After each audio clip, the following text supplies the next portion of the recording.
Ang panangkap natin sa gravy mga kalodis, mantika, tapos itong beef cube, tapos crispy fry na may tubig. Pagkatapos, paminta. Yun, tapos yun, may gravy ka na.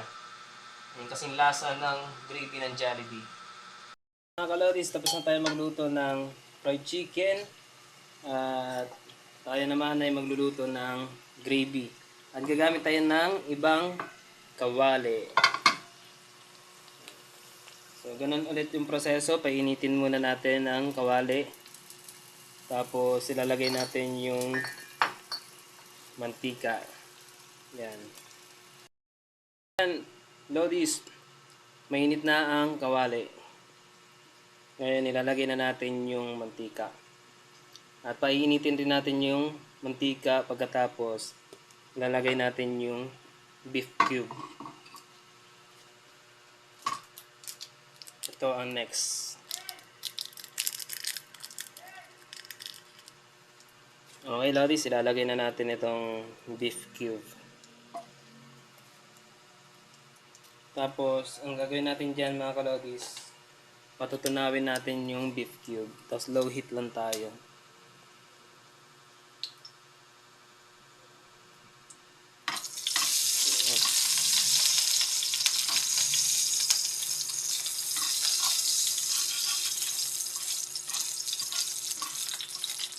Patutunawin na natin. Okay, ilalagay na natin mga kalodis yung harina na may tubig.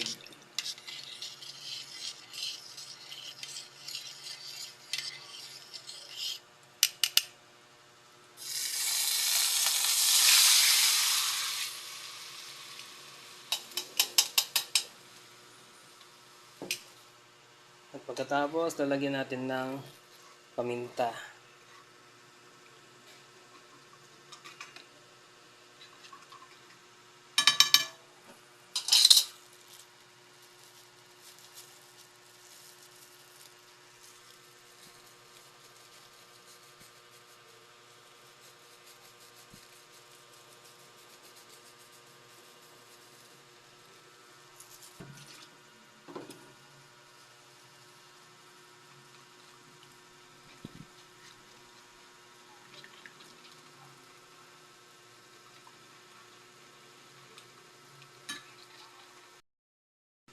So, ayun mga kalodis. Okay na to mga kalodis. Luto na tong gravy na to.